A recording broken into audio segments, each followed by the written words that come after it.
Manchester United, another one at Old Trafford. Aston Villa, really good form Aston Villa have been in. Manchester United, decent form as well. And this is the first game of the new year, so Happy New Year to everyone this evening. This is being recorded obviously on New Year's Eve. And we start the new year in second position, but this is a difficult game for Manchester United.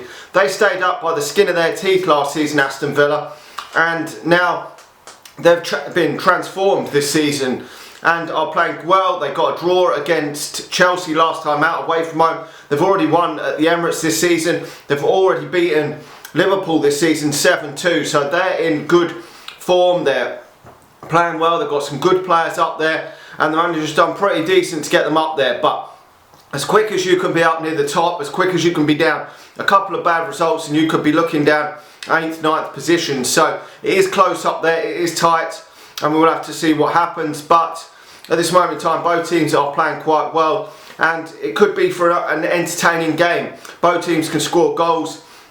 They've just recently won 3-0 with 10 men, and then they followed that up with a draw 1-1 away at Stamford Bridge. So they're in decent form and going into this in confident mood. They've got some hard games coming up themselves. This one, then Liverpool, and I think Spurs after that. So they've got some big games coming up. So they probably need to grind out some points to stay up near the top with the difficult fixtures they've got coming up. Manchester United should be going into this in confident mood. We ground out that win against Wolves and going into this in confident mood. But there is some big news this evening that Edinson Cavani won't feature in the next 3 games for Manchester United, as he's been banned for that comment he put on social media, which is frustrating for Manchester United.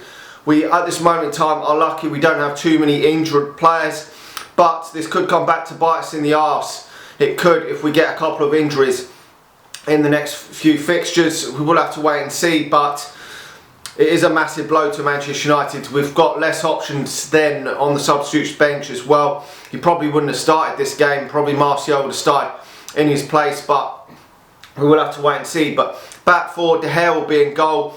I think it will be Wan-Bissaka, then Bay and Maguire as the centre backs. I don't think Lindelof's probably fit enough, and Bay looked good, decent against Wolves, but can he stay fit? Can he be consistently good? We've seen Tuanzebe play well against PSG and then have some iffy game against Istanbul. It's about getting that consistency. I think it might be Telles at left back or Luke Shaw. I'm not too sure which one, but either or is okay. The midfield, I'm not sure if Paul Pogba will play. I think it will probably be McTominay and Fred. He's tried and trusted pair there. Then obviously you're going to have Anthony Martial up front, Bruno Fernandes, and then it will be Rashford, and I would still go for Greenwood. He's been in a bit of poor form. Did put a good ball in actually into the box against Wolves, but it was unlucky that obviously Fernandes wasn't able to put it in.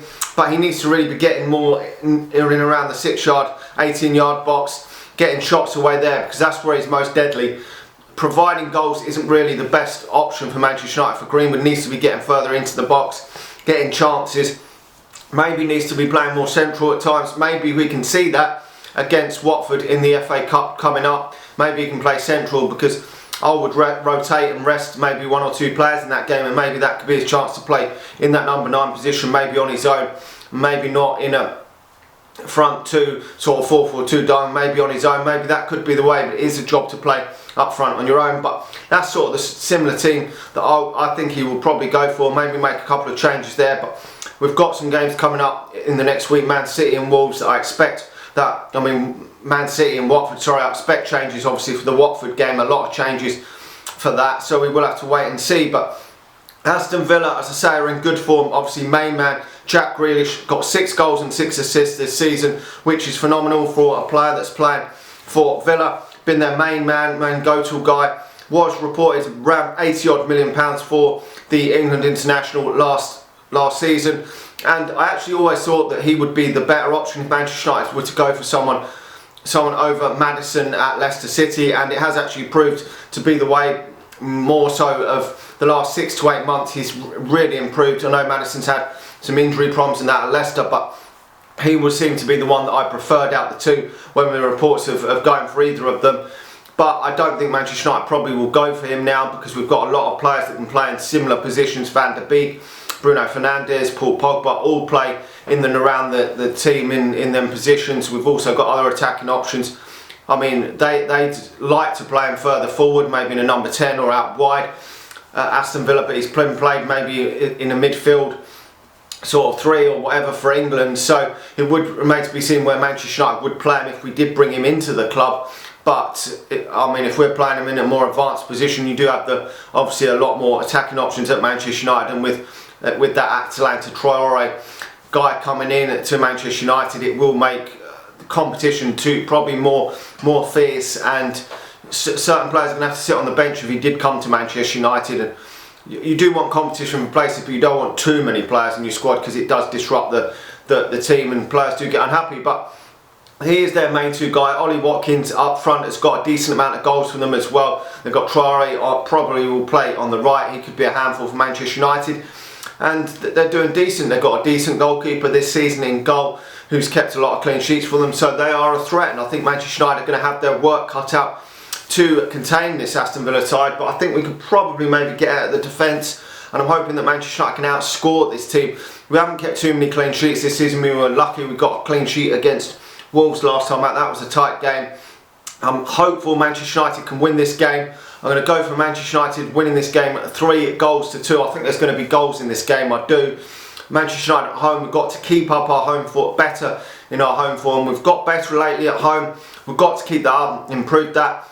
Let me know your thoughts in the comment section below. Like the video, subscribe if you're new around here, and if you're watching this on Facebook, please do hit the share button. And a happy new year to you all, and hopefully Ollie at the wheel. Hopefully 2021 can be a good year for Manchester United, a great year, and hopefully it can bring some success on the pitch this time around, because that is the main problem for Manchester United last year. Didn't fucking win enough in any trophies, and that is what the aim of the game is for Manchester United. Got to be getting some trophies this season. Let's look forward to a new year and talk to you all again soon. See ya.